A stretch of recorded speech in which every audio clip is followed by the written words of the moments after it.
Magandang buhay mga boss. Ganyan yung itsura sa labas nung aming ginagamit na range area. Maraming mga nakatanim na damo at may mga punong kahoy. Halik kayo, samahan nyo kami at i-share ko sa inyo yung idea na aming ginagamit sa aming pagre-range ng aming mga manok.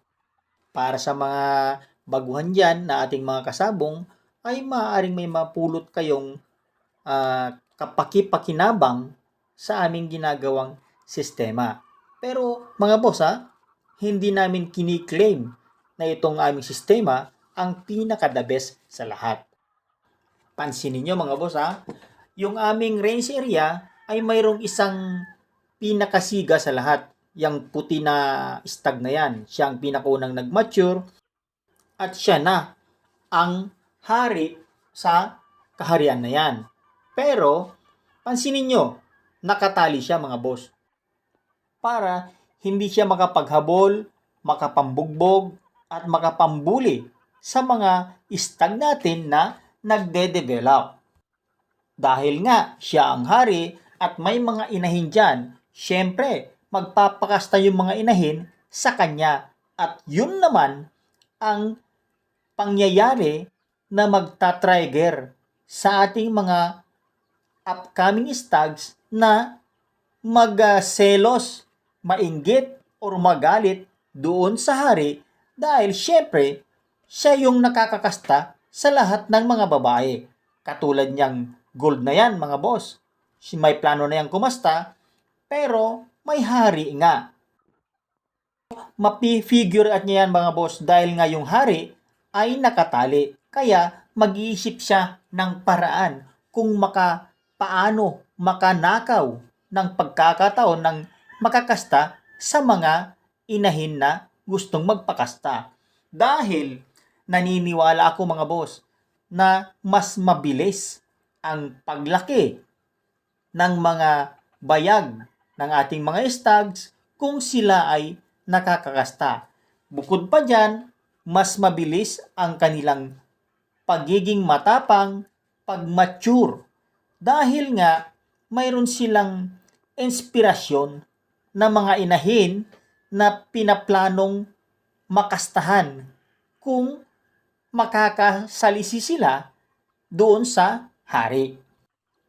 At habang nakakanakaw siya ng pagkasta sa mga available na inahin, napapansin ninyo mga boss, may mga nakakulong na kaming mga stag dyan sa scratch pen.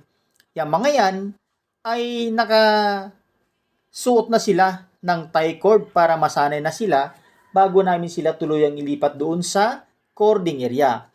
Ang mga yan na nakakulong na stag ay lalong nagagalit, naiinggit at tumitindi ang kanilang galit doon sa stag na nasa labas na nagnanakaw ng kasta doon sa hari. Ganyan ang cycle ng aming pag-develop sa aming mga stags. At darating ang panahon mga boss na tuluyang magkakaroon ng lakas ng loob yung stag na yan para labanan yung hari sa loob ng range. Yan naman ang eksena at hinihintay namin na indicator. Katulad niya, naghabol na yung goal na yan mga boss. Anytime, pwede na niyang labanan yung hari natin. At pagka nilabanan niya mga boss, hayaan muna namin na magkapaluan hanggang sa 3 buckles mga boss. Tsaka namin siya huhulihin, lalagyan na namin siya ng short tie cord at ilalagay na rin sa scratch pen. Pero take note mga boss yung scratch pen na yan ay ilalagay lang namin din dyan sa loob ng range area na nakapalibot mismo doon sa nilabanan niyang hari. Para makikita niya rin at masasaksihan yung mga upcoming stags na gustong magnakaw ng kasta sa mga babae ng hari. At pag makita niya yon mga boss, mararamdaman niya rin mismo yung selos at gigil sa stag na yon na nagnanakaw ng kasta sa mga chicks na pag-aari ng hari. At katulad rin niya yung stag na yon na darating din ang panahon na ma-develop yung kanyang bayag, yung kanyang pagkalalaki, yung kanyang kaisipan. Darating ang panahon na magkakaroon siya ng sapat na lakas ng loob para labanan mismo yung hari. Katulad nga nung nasabi ko sa unang mga boss, hindi lang yung hari ang problema nila dyan.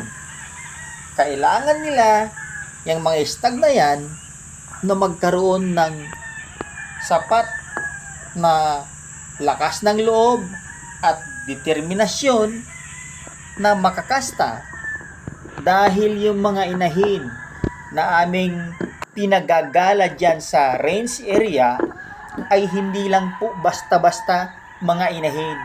Yang mga inahin na yan ay matatanda na, mas matatanda sa kanila, at talagang matatapang na lahi ng inahin. So, katulad nating mga tao, pag kayong babae ay matapang or mas matanda pa sa atin, siyempre may konting respeto pa.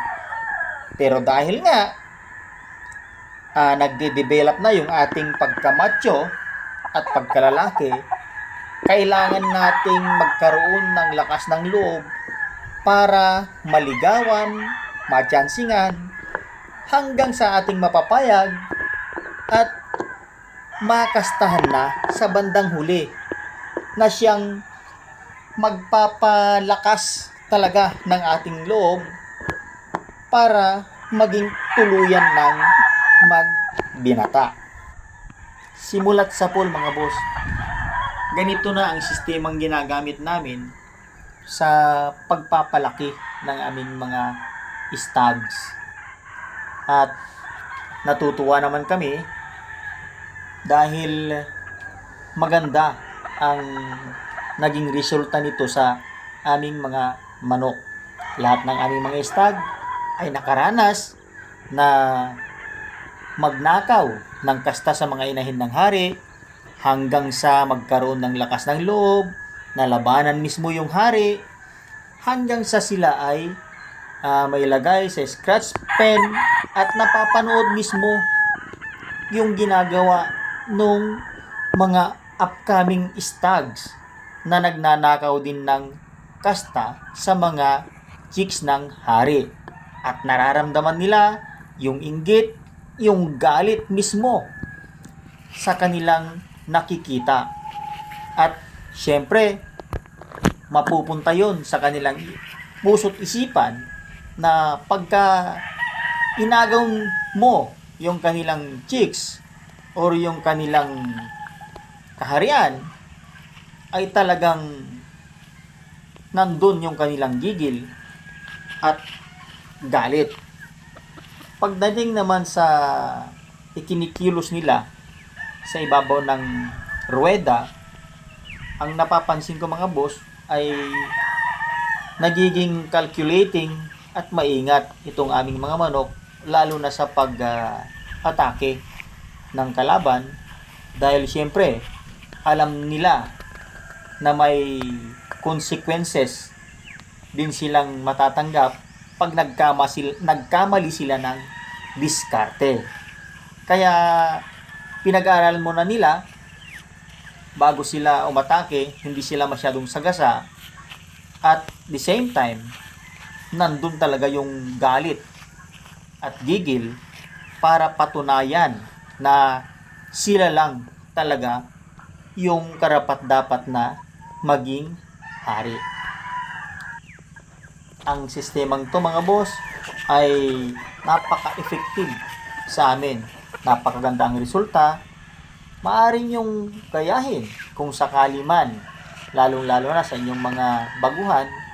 Pero dun sa mga veterano na may sarili ng ginagamit na sistema at kung effective naman talaga sa inyo, ay hindi nyo na po kailangan gayahin itong aming ginagawa. Hanggang sa muli, maraming salamat.